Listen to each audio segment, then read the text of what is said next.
नमस्कार, जबलपुर लाइव के इस बुलेटिन में आपका स्वागत है। मैं हूं आपके साथ आकाश। समर्थन मूल्य पर धान खरीदी की प्रोसेस एक बार फिर शुरू होनी है। इससे पहले धान बेचने वाले किसानों का रजिस्ट्रेशन किया जाना है। इस बार रजिस्ट्रेशन का ये काम 1 महीने तक चलेगा। धान खरीदी का पंजीयन 15 सितंबर से शुरू होगा, जो 15 अक्टूबर तक चलेगा।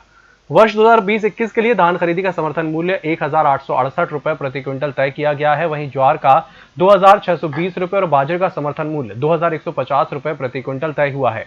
समर्थन मूल्य पर धान सहित अन्य फसल बेचने किसानों को 1 महीने पहले किसान पंजीयन केंद्रों के अलावा MP किसान ऐप, ई उपार्जन पंजीयन ऐप, ई उपार्जन कियोस्क, कॉमन सर्विस सेंटर, लोक सेवा केंद्र और प्राथमिक कृषि सहकारी साख संस्थाओं पर करा सकेंगे।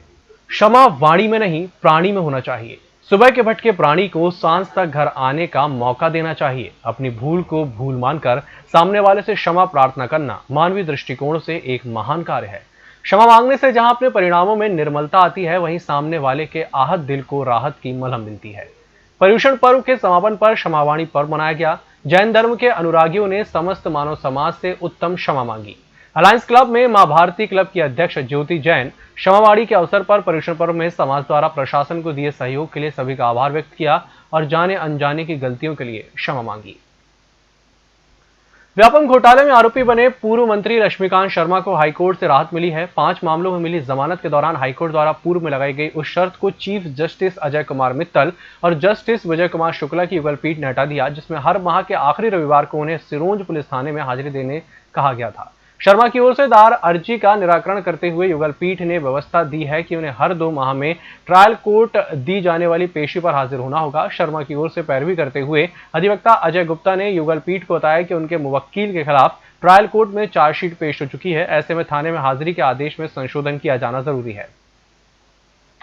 पूर्व मंत्री लखन घनघोरिया ने प्रदेश के होम मिनिस्टर नरोत्तम मिश्रा पर तीखा पलटवार किया है। मिश्रा के बयान पर विधायक ने कहा कि कांग्रेस को अंग्रेज नहीं गिरा पाए तो बीजेपी क्या खत्म करेगी। पिछले 15 सालों से क्या प्रगति की है। प्रदेश में बारिश में पोल खोल दी है।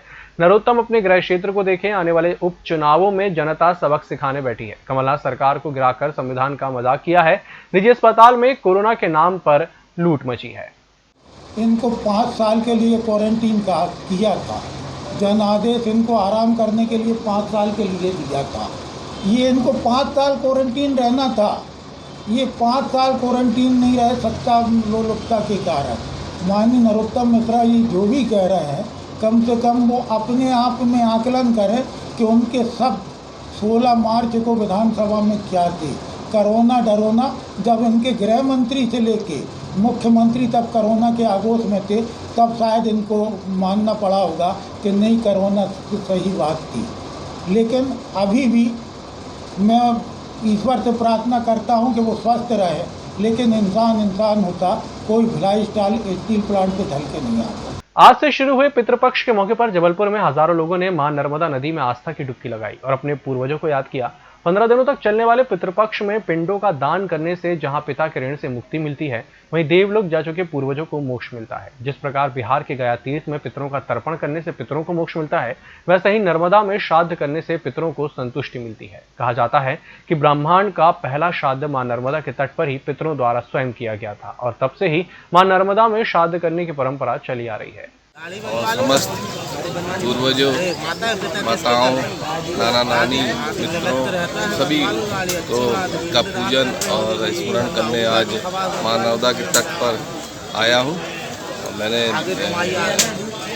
परंपरा के अनुसार पहले अपने केश कटवाए हैं और स्नान करके पिंडों का पूजन किया, उनका आवाहन किया और जो भी बन पड़ा भोग और दक्षिणा मैंने यथाशक्ति यहाँ पूजन किया। निजी अस्पतालों द्वारा कोरोना मरीज के इलाज के लिए दर तय किए जाने के मामले में कलेक्टर कर्मवीर शर्मा ने स्पष्ट किया है कि जिला प्रशासन द्वारा निजी अस्पतालों में कोरोना मरीजों के उपचार की दरों का निर्धारण नहीं किया गया है, बल्कि आम जनता और शहर के हित में उनसे दरों को ज्यादा तर्कसंगत बनाकर और कम करने का आग्रह किया गया है। कलेक्टर ने शासकीय अस्पतालों और कोविड सेंटरों में कोरोना मरीजों के उपचार के लिए बढ़ाई जा रही क्षमता को उल्लेख करते हुए कहा कि मेडिकल कॉलेज सहित शासकीय कोविड अस्पतालों और कोविड केयर सेंटर में कोरोना के मरीजों को कहीं बेहतर उपचार दिया जा रहा है। उन्होंने कोरोना संक्रमित व्यक्तियों का शासकीय कोविड अस्पताल और कोविड केयर सेंटर में भर्ती होकर निःशुल्क उपचार कराने का अनुरोध लोगों से किया है। मध्य प्रदेश नर्सिंग एसोसिएशन ने एक बैठक पर कोरोना मरीजों के इलाज के लिए शुल्क तय किए हैं, जिसमें सामान्य वार्ड के लिए 8,000, सेमी प्राइवेट रूम के लिए 12,000, प्राइवेट रूम का 15,000 और आईसीयू का 20,000 रुपए शुल्क रखा गया है। इसी के साथ बुलेटिन में एक छोटे से ब्रेक का जल्द हाजिर हूं। होटल गौरीश्री भोपाल शहर के बीचों बीच स्थित ठहरने की सर्व सुविधा युक्त जगह है। Room available in affordable prices और facilities free WiFi, AC, TV, parking, security, lift, full sanitised room, toiletry kit. Hotel Gaurishri, hall number 8, Chittor complex, MP Nagar, zone 1, Bhopal. Phone number 7898128620। Break के बाद एक बार फिर से आपका स्वागत है और बढ़ते अगली खबर की ओर। शहर के एकमात्र प्रकृति और पर्यावरण के बीच बने डुमना नेचर पार्क को मंगलवार से खोले जाने के आदेश नगर निगम प्रशासन ने दिए थे, जिसे सोमवार को ही खोल दिया गया। गत दिवस से ही पर्यटकों ने यहां पहुंचने में दिलचस्पी दिखाई और दोनों दिनों में करीब 1,000 से अधिक लोग यहां पहुंचे और सैर की। गौरतलब है कि पूरे देश में सर्वाधिक वन भूमि नगर निगम जबलपुर के पास ही है। डुमना नेचर पार्क का रकबा करीब 1300 हेक्टेयर में विस्तारित है। हालांकि इसके बहुत ही कम भाग को नागरिकों के लिए खोला गया है और इसे प्राकृतिक तरीके से विकसित किया गया है। यहाँ वन्य पशुओं की बहुतायत है। अब भारी बारिश के कारण सब्जियों की आवक घटने से दाम 4 से 5 गुना तक बढ़ गए हैं। सब्जियों से भरे ट्रकों के बीच रास्तों में फंसने के बाद उनसे भरी सब्जियां सड़ने से व्यापारियों को लाखों रुपए की चपत लगी है।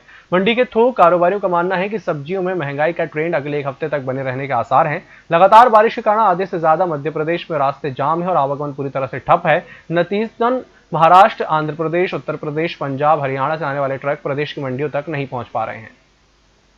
अनंत चतुर्दशी के अवसर पर गणेश प्रतिमाओं का विसर्जन का क्रम जारी रहा। कोरोना संक्रमण के कारण जिला प्रशासन द्वारा नदियों, कुंड, तालाबों सहित अन्य में विसर्जन प्रतिबंधित था।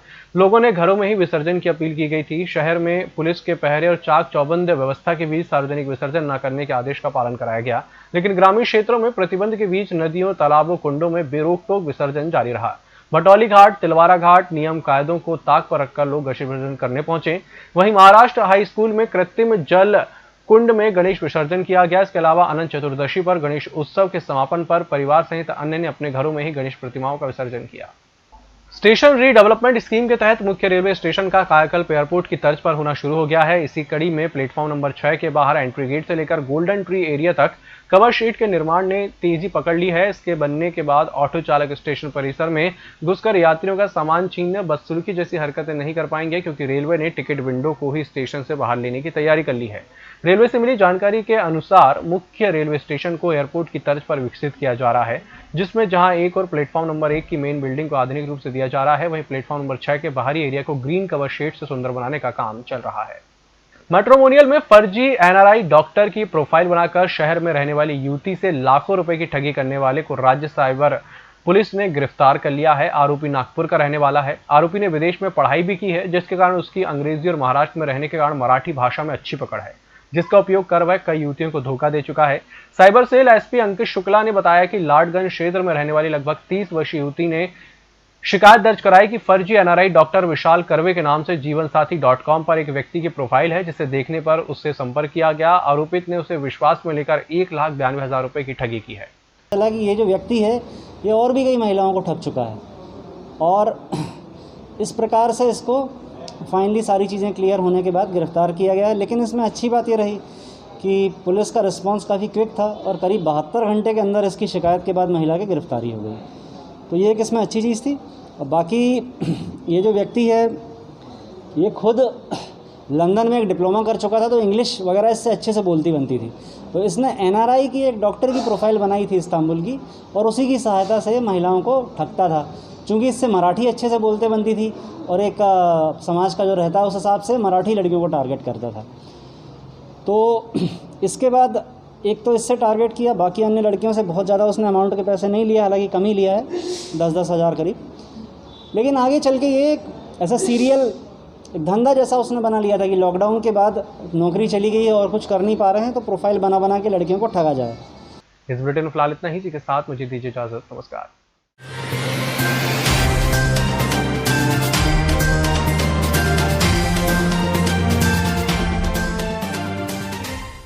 निष्पक्ष, निर्भीक और विश्वसनीय खबरें देखें सिर्फ ईएमएस टीवी पर। डाउनलोड करें ईएमएस न्यूज ऐप। सत्ता के गलियारों से गांव की गलियों तक देखिए हर खबर अपने मोबाइल पर। डाउनलोड कीजिए ईएमएस न्यूज ऐप।